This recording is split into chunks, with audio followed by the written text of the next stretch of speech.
And now joining us is the executive producer of the PGA Tour Netflix series Full Swing, Chad Mumm. Chad, welcome to Golf Talk Canada. Thank you, Adam. So great to be here. I love your golf bag, by the way. So Thank you. I mean, we got to credit TaylorMade, the Stealth 2 products. We absolutely love them. We were recently in California and got to hit the new products. But speaking of new products, it's coming out finally. How excited are you for the release that Full Swing is finally just around the corner?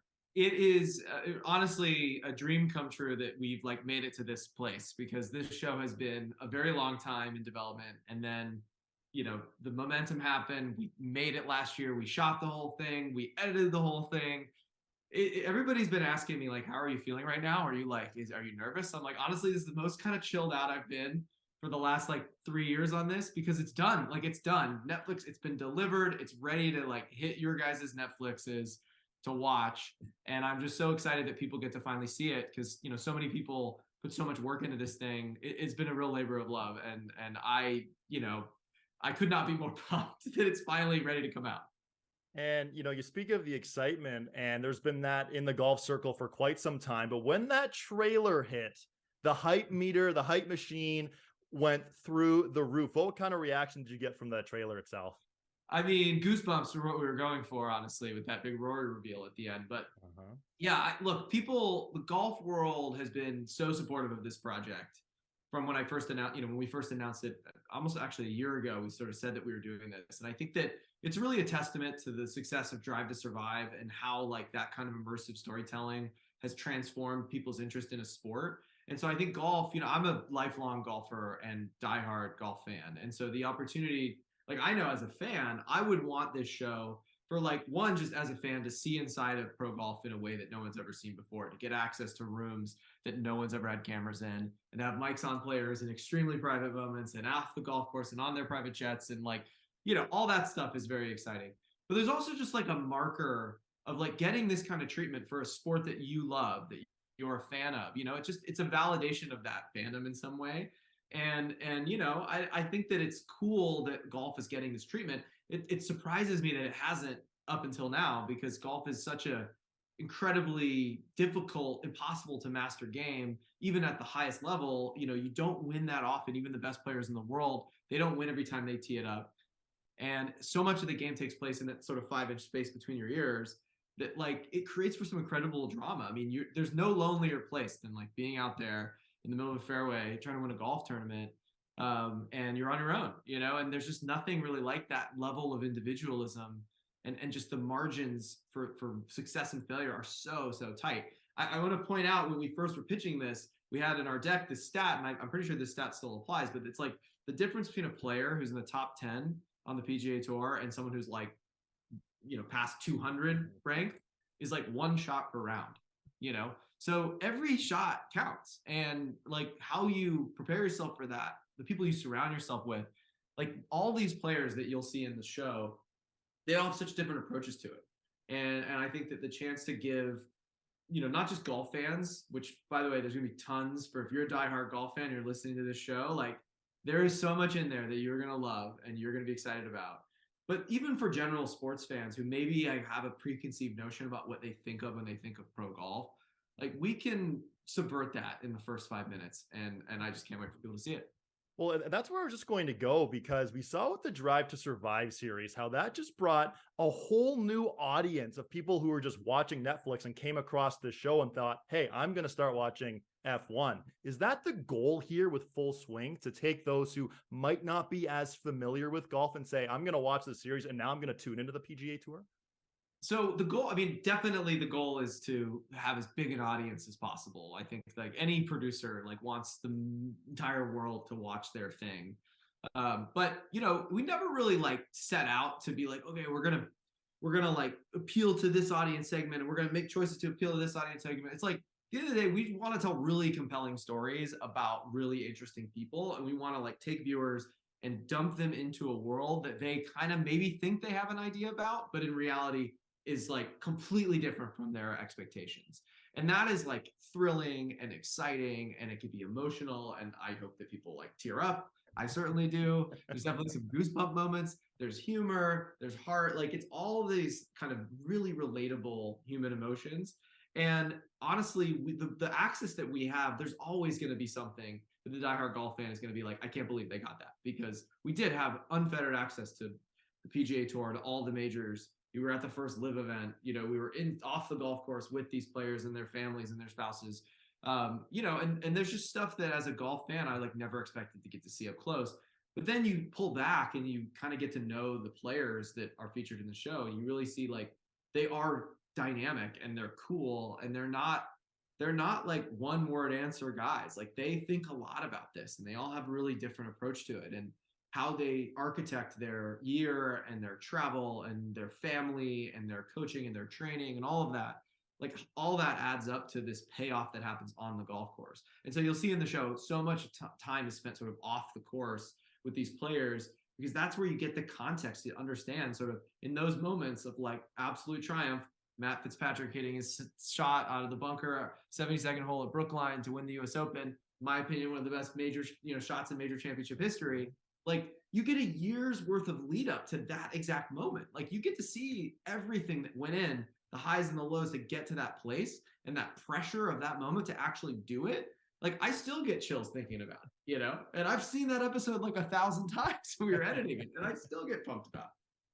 That's funny. And, there's so many great moments throughout the season in the world of golf last year. And I mean, I'm sure you guys couldn't predict a Breakaway Tour live starting up in the middle of taping. So when that first became a legitimate thing that live was happening, did you guys essentially have to flip the script? Like, what went through your mind when live actually was on the ground and playing golf? Yeah, I mean, let me tell you, if I would have written this script for this year, I would have been like, it would have been thrown out, because they were like, this is too unbelievable. There's no way. I mean, the universe was smiling on this show for sure, for a lot of reasons, but that, being one of them, obviously a big one. It definitely took us all by surprise. And I think how fast it came in, and there really hasn't ever been in any professional sport something this disruptive in the middle of a season, like while it's happening, and you have this traveling circus kind of high school vibe that pro golf has. Like, before, pre-live, it's like you may not be best friends with everyone out there, but everybody knows each other. You're at the same places week in and week out. It's kind of the same faces, feels very familiar. And there's a general sense of camaraderie of like, we did this, like, we're out on the PGA Tour. We're like, everyone's worked so hard to get there. So there's like a sense of camaraderie. And then all of a sudden, over a period of like a week and then 6 weeks, like, that just got completely shattered. And all of a sudden you had sort of sides being taken, and there were lines being drawn, and it was, the people were questioning like morality and what you play for and why you do it in the first place. And it really was like, it took these athletes who are, not known for being like super outspoken, and all of a sudden they're answering questions about like geopolitics and morality, not something that normally comes to bear in the world of golf. And it wasn't just like one player, it was like everybody was getting that. And how you focus through that to compete at the level that they have to compete to. And I think like, it's just, you see so much of that storyline in our show and how it affected people in so many different ways. People struggling about making that decision and ultimately deciding to go, people making that same choice on the other side to say it's better for them to stay. And like, and everywhere in between, we have players who are like, yeah, I took the money because like, it's a job. And that's it. There's nothing else to say about it. And then you got other people who are agonizing about it, because what does it mean for their legacy? And they want, people to like them. So you want to shape how people think. And yeah, I mean, we could have never predicted it. And honestly, like, I think people will be shocked at how much access we had to those storylines. We're with Chad Mumm, the executive producer of Full Swing on Netflix, the PGA Tour Netflix series. Now, you mentioned this earlier with the trailer and Rory McIlroy showing up at the end of the trailer. What was the importance of having a guy like McIlroy, who obviously had this great year on the golf course last season, but arguably a better year off the golf course in terms of leadership, in terms of how outspoken he is, in terms of his relationship with Tiger Woods? How important was it to have Rory in this series too? I mean, I can tell you he's been at the top of our list since this idea was first hatched, not just for his abilities on the golf course as like a generational player, but just as an incredible, thoughtful, charismatic figure in the game. And obviously that notion of Rory McIlroy as this statesperson for golf, he's just stepped into that in an even bigger way this year. And it's been really fascinating to see. So, we wanted him from the very beginning, and like had been working with his team, and, he was focusing on his golf this year. So it didn't seem like that was going to happen. And then at the end of the season, I just kind of impromptu, not impromptu. I psyched myself up and got a chance to sit with him for a few minutes, like privately, and basically made my pitch and said, look, now is the time. We may never get another chance at this.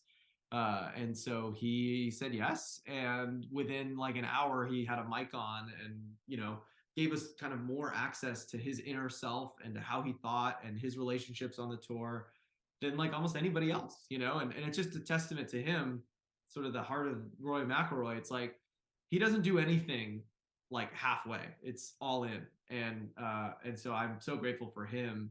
And just even though we didn't have him the whole season, like what he did give us is just like, it's amazing. And I couldn't believe like how willing he was to just jump in feet first into what we were doing and just like bring the cameras along, right at the height of all of this drama. 100%. Okay, a couple more before I let you go. Obviously, this is an 8-episode series. How did you guys decide on a weekly basis who you were going to follow in depth and go behind the scenes with? So we started out, the way you make a show like this, and I give a lot of credit to my partners on this project. The other executive producers, Paul Martin, James K. Reese, and Warren Smith, all from Box to Box. They make Drive to Survive, Breakpoint, those kinds of shows, and they've really got a great system for getting inside the players' heads and really getting to know them. And we start with this foundational interview at the beginning of the season, and it's not so much like like a normal media interview. It's way more like I don't know, like a therapy session in some ways, but it's a little bit like, we want to get to know who you are and tell us about what's important to you. We're not going to ask you about a shot you hit on some certain hole or what clubs you're switching to or, whatever. We just want to know what's important to you this year. What are you trying to get out of this year on tour? What relationships matter to you, whether it's your peers, your friends, your spouse, your coach, your caddy, like to get us into your life a little bit. And from there, we sketched out like some storylines, and we had a meeting in New York with our team right after we finished all those interviews at the beginning of last year. And we kind of put it all up on a wall, and we said, okay, we could see some consistent pairings of like, okay, Colin Morikawa and Tony Finau, like they go together. They both, Tiger impacted them in such an amazing way when they were first getting into the game, and kind of totally, they both took totally different things away from that inspiration. But like, there's a core thing between Colin and Tony, so maybe they can go together. And then we start tracking stories as the season unfolds. And for the most part, like our archetypes, the things that we learned in those first interviews, like those were the personalities that emerged as they got more comfortable with us, and we got more and more access, and we got deeper and deeper into their lives. And then some of it is like just good luck. Like we picked right. Like when we showed up at Southern Hills in Tulsa for the PGA Championship, we said we're gonna follow Justin Thomas because he was granting us the access, and his dad is a PGA and his coach, and we're like, oh, that'll be a really interesting story. Turned out that was the right choice. We also we need to follow a rookie because we have this sort of rookie storyline, and we're like, we need to find a rookie who's playing in their first ever major. Mito Pereira. I mean, how could you pick any better? And then Matt Fitzpatrick was the third for that week. And if you remember, he was in the final pairing with Mito. And it just, and then just for Matt, it's like, then even though he didn't win, like that gives you so much context for the payoff that you get, a couple of weeks later when he wins the US Open. So, we did get lucky on a few of those, but also I like to think maybe there's a little Netflix effect. You give us real access and you win a major. I don't know. I absolutely love that. Okay. Of every player you didn't know much about going into this series, which player surprised you the most, or which player do you think is going to surprise the viewer the most? So I've been asked this question a couple of times, and my answer is always Brooks Koepka, because people, I mean, look, I'm a fan, like I said, if you can't tell from like our conversation, what I expected him to be like, it was like the polar opposite from what he is in real life. And he, I think, is going to surprise people from just the person that he is, that is so different from the portrayal of him in the media that in some ways he likes to feed into. But just his willingness to be vulnerable and to open up to us was really amazing. And he shocked me. And I think viewers will be shocked. I don't know if it's going to change your opinion. If you're a fan of Brooks, I think you're going to be a bigger fan of Brooks. We're not out there to make new fans of people, but I think people will be surprised and be blown away and will look at Brooks Koepka in a whole new light. He's one example. I have to say Matt Fitzpatrick, another one, who frankly was not super on our radar at the beginning of the year. And then we did an interview with him and we're like, who is this guy? Everybody walks in, they're so macho and it's all very alpha male. And here's this like stat guy who comes in with this like dry sense of humor, his British wit from Sheffield, England. And he just kind of like meticulously broke down like why he's going to have a good year from like the data that he had collected and how hard he'd worked. And we're like, here's a guy that is so easy to root for. Like, let's just lean into it. And I think people are going to be, I think there's going to be a lot of new Matt Fitzpatrick fans. That's for sure. I mean, count me in on that too. There you go. Well, there's so much hype around Full Swing, the PGA Tour Netflix series. Before we let you go, can you give us a little sneak preview on episode 1? I think episode 1, we're going to drop you right into the middle of the season. So, don't expect to start, at the very beginning. We're going to throw you right into the heart of the action with 2 of the biggest names in the sport. And I will give you a little teaser. The first scene is them in a car together, driving to get on a private jet, where they do a little gambling on their way to prepare themselves for a major championship. So get ready to jump right in because, we got a lot of amazing stuff this year for sure. Well, Chad, I'm so excited for this. Just a couple of days away, it's being released. Hopefully season 2 might already be in the works too. Is that correct as well? Maybe we have not said anything publicly yet. Okay, that's fair. Well, Chad, thanks so much for your time today. Hopefully we can have you on after every episode has also been released to have a little debrief on what we saw and how excited everything was. Thanks for your time today. Thank you so much for having me.